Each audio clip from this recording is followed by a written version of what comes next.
Eu me chamo Rubenilson, sou professor universitário, enfermeiro, plantonista, emergencista, membro da Sociedade Brasileira de Medicina de Emergência, instrutor de cursos, palestrante e coordenador de estágio hospitalar de rede básica. E hoje nós vamos falar um pouco sobre emergências pediátricas. Eu vou falar aqui um pouco para vocês sobre algumas atualizações que a American Heart Association fez e vou falar também sobre a importância de identificar uma parada cardiorrespiratória na pediatria. Bom, a gente começa falando então sobre as ventilações. O que a American Heart Association traz para a gente? Ela traz o seguinte, que a quantidade de ventilações que devem ser feitas é de 20 a 30 ventilações por minuto. Em qual situação? Vamos lá. Bom, você chegou, paciente pediátrico, você chamou e não respondeu, ele não respira, ele apresenta pulso, mas apesar de ele apresentar pulso, ele apresenta sinais de má perfusão. O que é que eu vou fazer, segundo a American Heart Association? Iniciar as compressões. Então, mesmo que o paciente apresente aí presença de pulso palpável, porém com sinais de má circulação, eu vou iniciar as compressões. Uma outra situação em que as ventilações elas entram é quando o paciente não respira, ele não tem pulso, ele não responde. Eu vou fazer aí de 20 a 30 ventilações. Essa foi uma das alterações que a American Heart Association traz pra gente. Deixa eu parar aqui. Epinefrina. Bom, essa foi mais uma atualização que a American Association fez e ela diz o seguinte: a epinefrina deve ser administrada nos primeiros 5 minutos da parada cardiorrespiratória. Por quê? Porque foi evidenciado por meio de pesquisas que quando a epinefrina é administrada precocemente nos primeiros 5 minutos da parada cardiorrespiratória, foi evidenciado que aumentou a sobrevida, ou que aumenta a sobrevida do paciente que está parado. Então a epinefrina ela deve ser administrada pelo menos nos primeiros 5 minutos da parada cardiorrespiratória. Essa foi a atualização que a American Heart Association trouxe para a gente.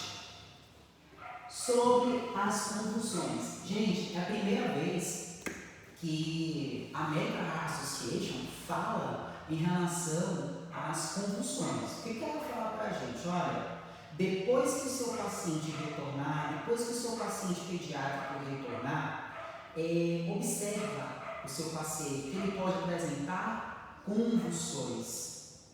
Olha só, essa preocupação que a American Heart Association trouxe para a gente, com base em quê? Em pesquisas.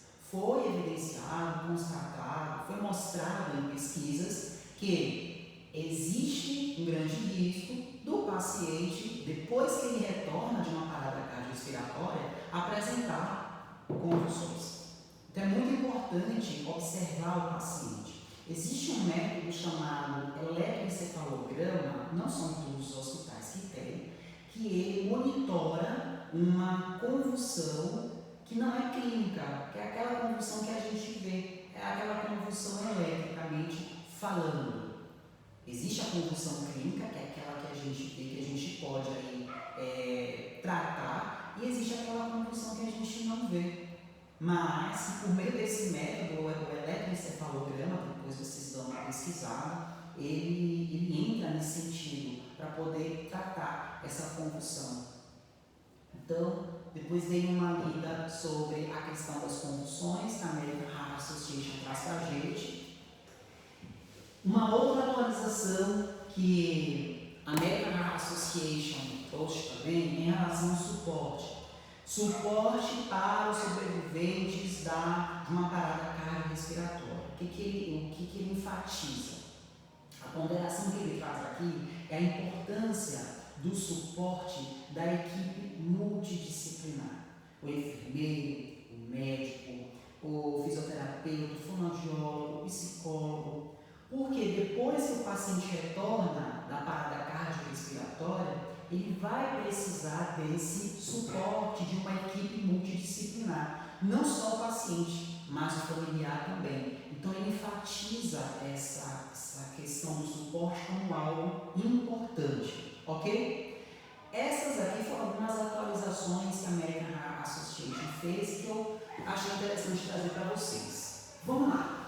Como é que eu vou identificar uma parada cardiorrespiratória? Chamei o meu paciente, ele não respondeu.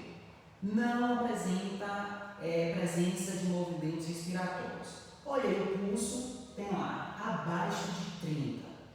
Sempre que eu verificar o pulso e tiver os batimentos, estiver abaixo de 30, inicio as compressões. Não esqueçam, abaixo de 30 pode iniciar as compressões. Numa criança de 3 anos, eu vou verificar na femoral, no pulso femoral ou no pulso carotídeo.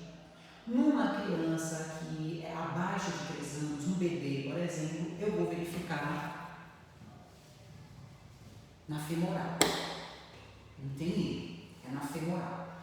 Gente, nesse momento que o paciente pediátrico está parado, foi identificado, constatado uma parada cardiorrespiratória, o que a gente vai fazer? É importante primeiro que a equipe ela esteja em sinergia, conectada, uma equipe ágil, uma equipe inteligente e com conhecimento. Enquanto que eu estou fazendo as compressões, linha mamilar, acima do externo, 3 anos, até 3 anos, eu vou fazer 15 compressões para 2 ventilações. 15 compressões para 2 ventilações. 4 centímetros de profundidade, para que eu tenha eficácia nas minhas compressões. Gente, enquanto que eu estou nas compressões, alguém já está na ventilação. O outro colega está monitorando, colocando os eletrodos para a gente monitorar o nosso paciente para saber se é um ritmo chocável, se não é um ritmo chocável, a gente precisa saber, para poder saber se vai chocar ou não o nosso paciente.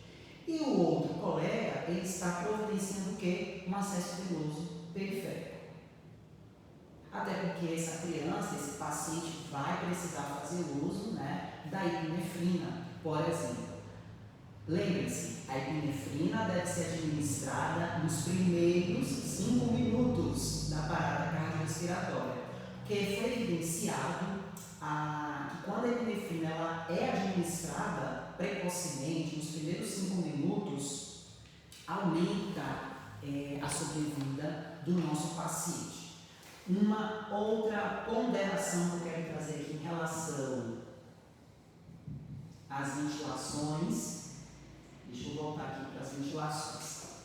Por que a American Heart Association fala da importância das ventilações, de se fazer de 20 a 30 ventilações por minuto? Porque foi constatado nas pesquisas que uma das principais causas da parada cardiorrespiratória é o fator, a hipóxia, é o fator respiratório.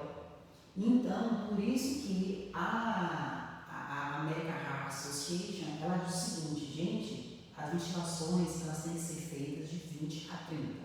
20 a 30 ventilações. Porque o fator respiratório foi uma das causas que leva a uma parada cardiorrespiratória.